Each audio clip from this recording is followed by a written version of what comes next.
Ya, sudah waktunya dimulai ya. Sudah jam 9 lebih seperempat. Langsung saja kita mulai. Assalamualaikum warahmatullahi wabarakatuh. Waalaikumsalam warahmatullahi wabarakatuh. Selamat pagi ya anak-anak semua. Semoga semua senantiasa diberikan kesehatan oleh Allah Subhanahu wa taala ya. Walaupun ya masih seperti ini daring ya, enggak apa-apa, tetap semangat kita belajarnya. Sebelum pembelajaran kita mulai, marilah kita berdoa menurut agama dan kepercayaan kita masing-masing. Berdoa dimulai.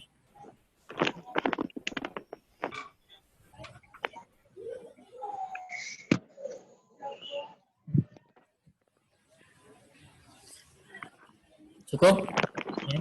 Silakan untuk yang belum menyalakan kamera bisa dinyalakan dulu ya, karena ini direkam jadi Pak Rahmat bisa tahu ya siapa yang benar-benar mengikuti atau cuman buka terus HP-nya ditaruh gitu aja, biar bisa Pak Rahmat tahu semuanya. Silakan. Dan Pak Rahmat ingatkan lagi ya, Pak Rahmat lihat ada yang belum pakai seragam juga di sini. Ya, biasakan ya, sudah dari kemarin dari semester 1 ya Pak Rahmat bilang ya, ketika Zoom ya, ketika pembelajaran Zoom Pak Rahmat pengen lihat kamu pembelajaran terpakai seragam. Kalau hari Selasa berarti merah putih ya, kalau hari Kamis tuh batik kotak-kotakmu ya. Kita melanjutkan yang kemarin ya. Kemarin Pak Rahmat sudah memberikan kamu tugas ya, sudah dikerjakan atau belum? Sudah, Pak. Sudah. Pak. Ya, Sudah, Pak.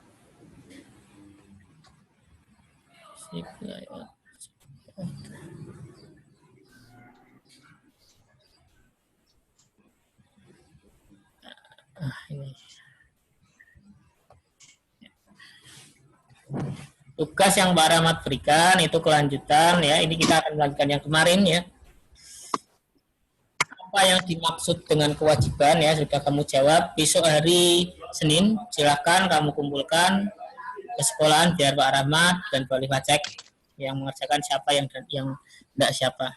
Apa kewajiban kamu ya? Kewajiban kamu sebagai seorang siswa baik di lingkungan sekolah maupun di lingkungan rumahmu, di lingkungan masyarakat maupun di lingkungan rumahmu.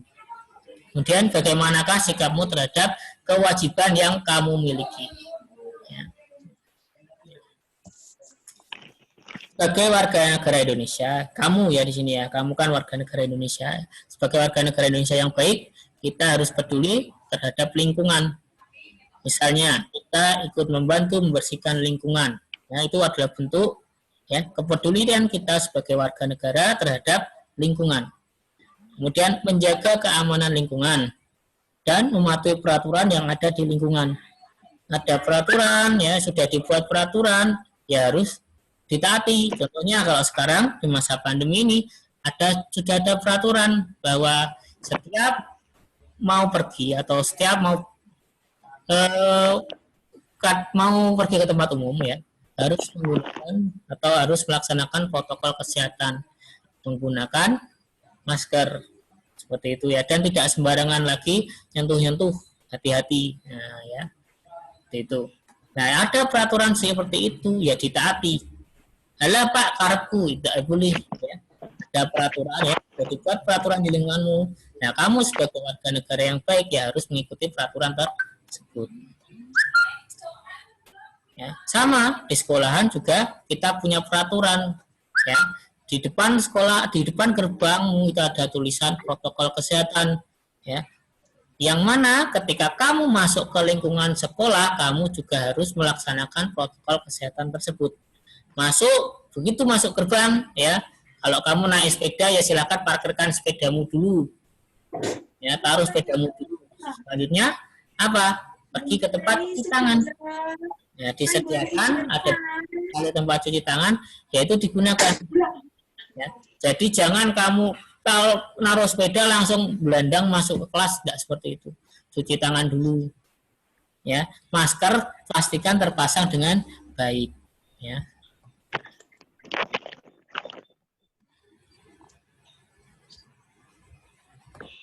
Bentar, ada yang baru bergabung. Nah, ada juga peraturan seperti memakai seragam sekolah sesuai ketentuan. Ya, ketika kamu kemarin masuk, oh ya hari Senin jadwalnya pakai seragam merah putih, hari Jumat pakainya seragam pramuka. Ya, ya itu juga harus ditaati, harus dipatuhi. Tidak boleh seenaknya. Nah, ya, kalau Pak pengaruhnya baju apa atau Pak, bukan seperti itu ya, tidak perlu ditanyakan seperti itu, tapi yang namanya peraturan ya tetap harus dilaksanakan. Kemudian tiba di sekolah sebelum bel tanda masuk berbunyi, ya, tiba di sekolah sebelum bel tanda masuk berbunyi, itu juga peraturan. Ya. Kalau kamu kok datang setelah bel masuk berbunyi, gerbangnya akan ditutup. Ya. Kemudian yang berikutnya menjaga ketenangan dan ketertiban di lingkungan sekolah. Tidak boleh misalnya kamu kok sedang jam istirahat ya, main-main di belakang, di dekat kantin, ganggu adik kelasmu yang belajar. Boleh enggak boleh seperti itu. Ya. Kita baru menjaga ketenangan dan ketertiban. Tidak boleh seenaknya bal-balan ya di dalam kelas. Benar enggak itu? Salah, tidak boleh. Selanjutnya, membuang sampah di tempat sampah. Nah, ini yang masih kadang susah untuk kamu lakukan. Ya, peraturan yang jelas tertulis ya, bahkan ditempel jagalah kebersihan, buang sampah pada tempatnya ya. Di dinding-dinding sekolah itu ada poster-poster seperti itu, tapi kamu masih sering apa? Membuang sampah sembarangan. Ada diatur tempat sampah. Kemarin sudah kita bahas ya, tempat sampah warna merah, kuning, hijau. Kamu sudah tahu fungsinya juga, tapi masih kadang-kadang apa sembarangan. Sampah plastik buang ke tempat sampah warna hijau, kan salah kan itu? Datang ke tempat sampah warna kuning. Ya ini adalah salah satu apa cara apa hal-hal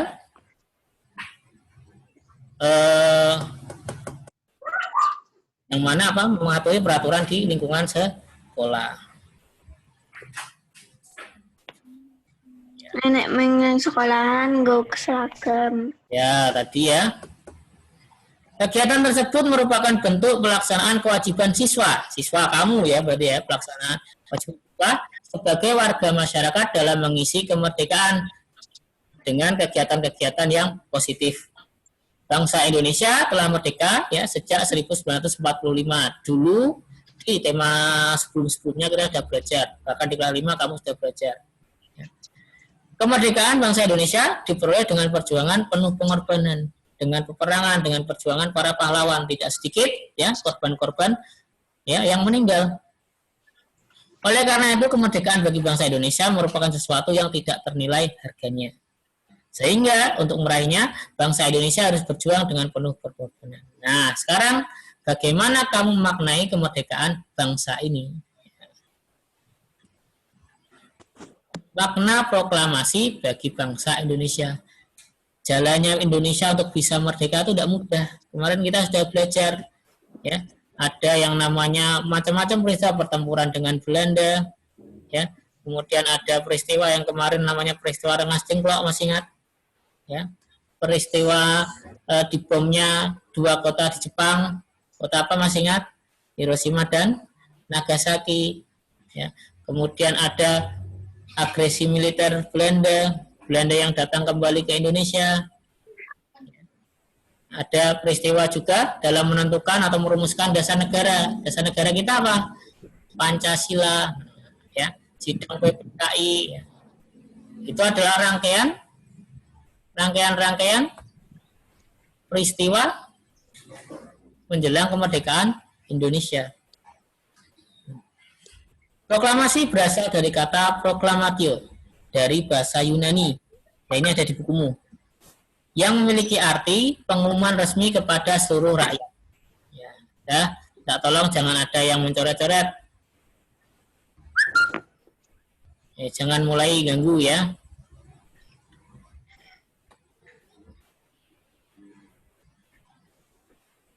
Pengumuman yang dimaksud adalah pengumuman yang berhubungan dengan ketatanegaraan.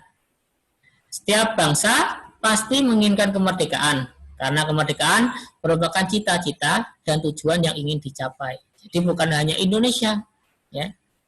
Banyak negara ya zaman dulu ya sebelum tahun 45 itu banyak negara yang dijajah.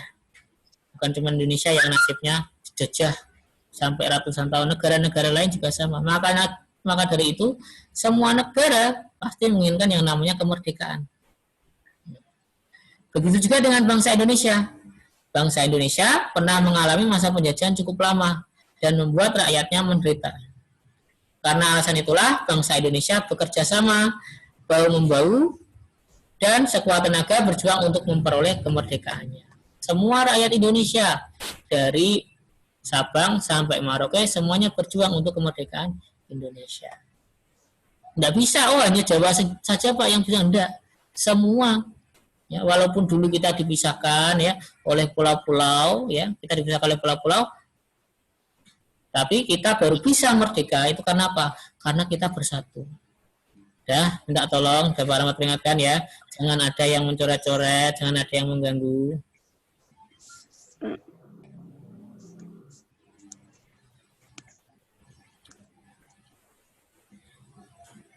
Ya, minta tolong untuk anak-anak semua ya, tidak usah mencoret-coret. Ya diikuti dengan baik yang Pak Rahmat sampaikan. Kalau tidak kamu pahami silakan nanti kamu tanyakan. Ya, Pak Rahmat bilang dulu daripada mengganggu mending tidak usah ikut. Tiduran wae kono karepmu. Tidak mau ikut silahkan. Ya, yang butuh materi, yang butuh nilai kamu. Itu ya, wis gede muridnya Pak Rahmat kelas 6. Ya, orang kelas 1, orang kelas 2, orang kelas 3. Itu ya.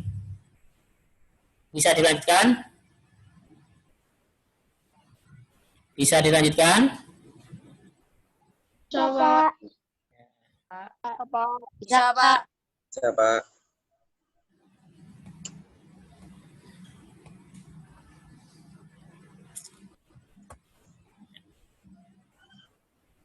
Nah, ini ya salah satu peristiwa penting ya, proklamasi kemerdekaan Indonesia dilaksanakan pada tanggal 17 Agustus 1945.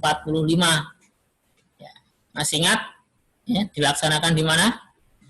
Di rumah Insinyur Soekarno, Presiden pertama Republik Indonesia. Perjuangan bangsa Indonesia terwujud secara resmi setelah Soekarno dan Hatta atas nama bangsa Indonesia memproklamasikan kemerdekaan Republik Indonesia pada tanggal 14 Agustus 1945. Proklamasi kemerdekaan yang dengan Soekarno-Hatta memiliki makna bahwa bangsa Indonesia telah merdeka dan berdaulat, sehingga wajib dihormati oleh negara-negara lain. Indonesia menjadi bangsa dan negara yang memiliki kedudukan yang sama dan sederajat serta memiliki hak dan kewajiban yang sama dengan negara-negara lain yang sudah merdeka dalam hubungan internasional. Ya, Pak Fauzi, coba cari belakang. Ya, ya, tidak apa-apa. Nah, dengan kita memproklamasikan kemerdekaan, ya, disampaikan, ya, didengar bukan hanya oleh rakyat Indonesia, tapi juga didengar oleh oleh orang-orang luar negeri dari negara-negara lain. Ya. Oh, Indonesia telah menyatakan kemerdekaannya, berarti kita sudah tidak lagi berada dalam penjajahan, tidak lagi menjadi milik bangsa asing, milik Belanda, milik Jepang, sudah tidak lagi. Oh, kita adalah negara sendiri, negara Indonesia. Dan negara-negara yang lain juga harus mengakui, termasuk Jepang, termasuk Belanda, bahwa Indonesia itu sudah bukan milik mereka.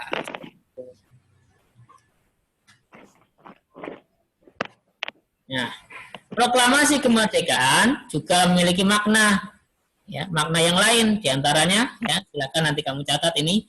Yang pertama yaitu proklamasi, yaitu sebagai puncak perjuangan bangsa Indonesia.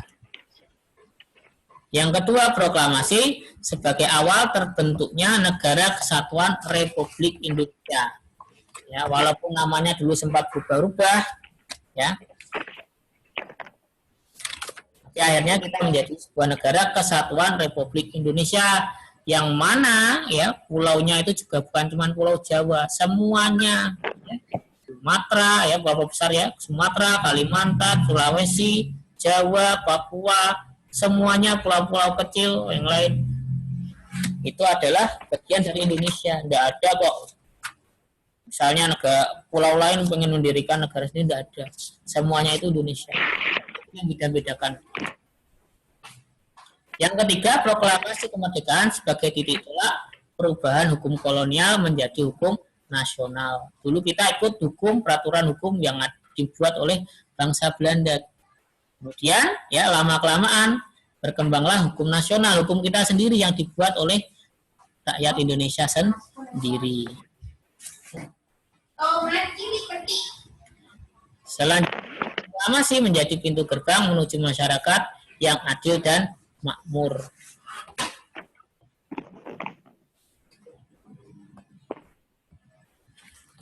Itu ya, tentang makna proklamasi kemerdekaan. Bahkan tadi poin-poin tadi bisa kamu catat di buku catatan kamu. Lanjut ya. Tuh, yuk. Jangan ada yang mencoret-coret.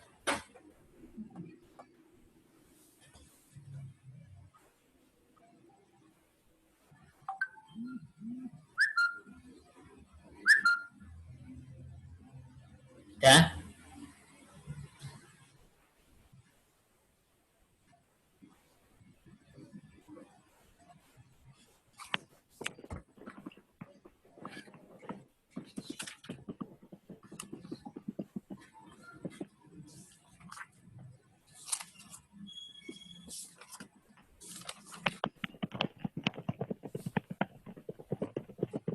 Ya.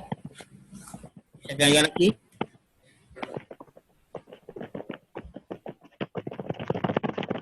Kalau puas, kamu nyoret-nyoretnya. Kalau belum puas ya nggak usah dilanjutkan, coret-coret aja terus.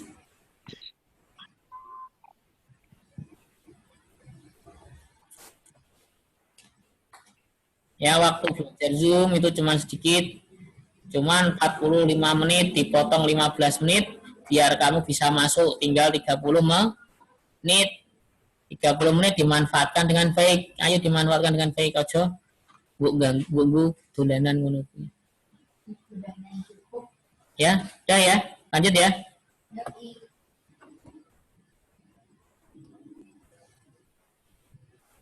Kemerdekaan ya merupakan cita-cita dan tujuan yang ingin dicapai oleh setiap bangsa di dunia. Begitu juga dengan bangsa Indonesia.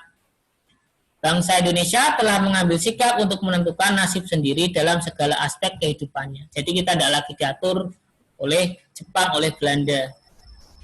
Zaman dulu kita tidak bisa sembarangan, misalnya menyanyikan lagu Indonesia Raya. Zaman dulu tidak bisa sembarangan, sembunyi-sembunyi. Itu salah satu saja.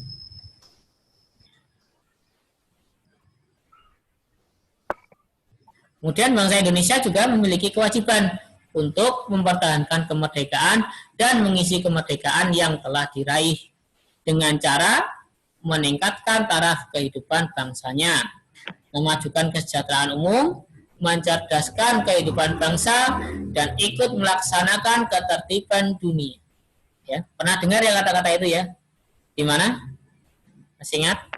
Dulu ketika upacara di pembukaan UUD 1945 itu ada. Proklamasi kemerdekaan dapat dijadikan jembatan emas bagi bangsa Indonesia menuju masyarakat yang sejahtera, adil, dan makmur.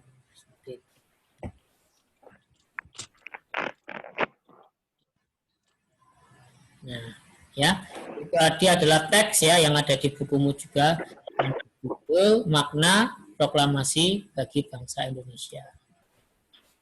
Ada pertanyaan seperti ini. 1. Apa judul teks pada bacaan di atas? Judulnya jelas ya. Judul itu bagian paling atas. Yaitu apa? Makna proklamasi bagi bangsa Indonesia. Yang kedua, apa kata kunci pada judul bacaan di atas? Kata kunci itu apa, Pak? Ya. Nih. Setiap judul teks memiliki kata-kata penting. Nah, yang mencerminkan informasi dari dalam teks. Kata-kata penting pada judul dapat menjadi pemandu bagi pembaca untuk menebak isi pokok atau informasi yang terdapat dalam teks. Dengan demikian, sebelum membaca teks secara keseluruhan, kita dapat menebak kira-kira apa isi teks dengan cara menemukan kata penting pada judul teks. Kata penting dapat disebut juga dengan kata kunci. Nah, berarti kalau kita ditanyakan apa kata kunci pada judul bacaan di atas, kira-kira judulnya apa toh? Makna proklamasi bagi Indonesia, bagi bangsa Indonesia. Kata kuncinya apa? Murah. Nah, ya. Kata kunci dalam paragraf dapat berupa kata yang diulang-ulang. Apa toh kata yang sering diulang dalam teks ini? Apa toh? Oh, proklamasi. Ya, berapa kali proklamasi disebutkan? Sangat sering. Makna proklamasi di sini juga dijelaskan, ya.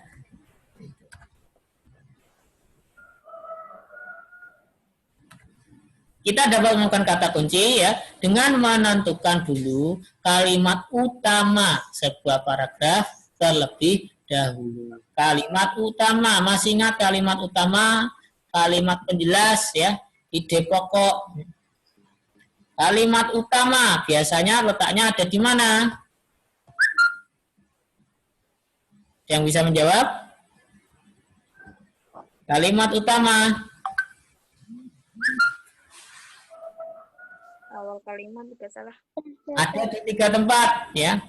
Yang pertama di awal paragraf dinamakan apa? Paragraf deduktif.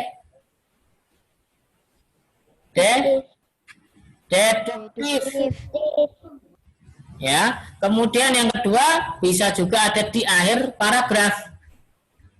Dinamakan paragraf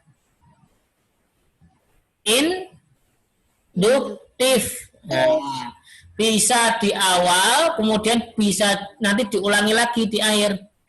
Namanya paragraf campuran atau deduktif induktif. Nah, kemarin sudah dibahas. Ya, tuh. Tinggal 3 menit. Ya, sebenarnya masih banyak sekali. Kita lanjutkan di pertemuan.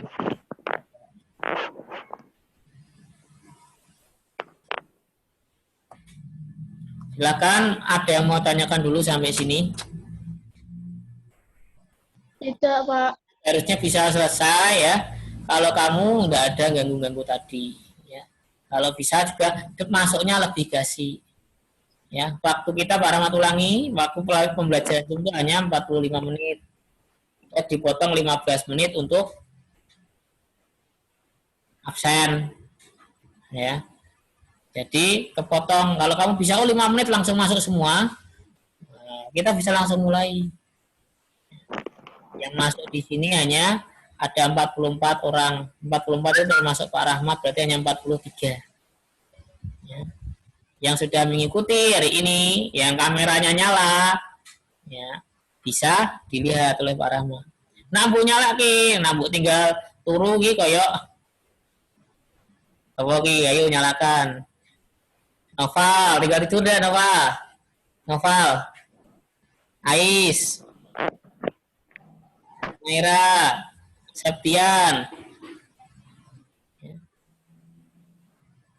Kamu mendengarkan apa mau tinggal tidur? Ya, dinyalakan aja kameranya, enggak apa-apa. Ya. Jadi Pak Rahmat bisa tahu kamu ngikutin benar apa enggak. Itu ya. Nah, tolong yang belum absen silakan, masih ada 1 menit untuk absen. Silakan yang belum absen.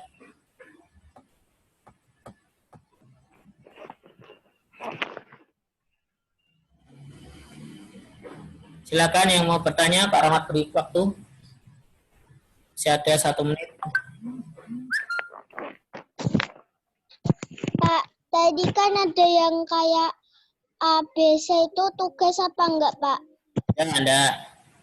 Tidak tugas. Tugasnya kemarin ya. Sama nanti ada tugas agama akan Pak Rahmat kirimkan di grup, silakan kerjakan. Ya, minimal kalau ada pembelajaran Zoom, tugasmu itu mencatat. Pak Rahmat setiap minggu periksa catatanmu. Besok hari Senin, catatanmu bisa dikumpulkan. Oh, enggak harus semuanya kamu catat, cari yang penting-penting saja. Ya. Kalau kamu catat semua sama aja nyalin buku. Pak Rahmat tidak minta kamu nyalin buku. Ambil poin-poin yang penting. Ya. Ambil poin-poin yang penting, tidak perlu semuanya. Cukup, ada yang mau tanyakan?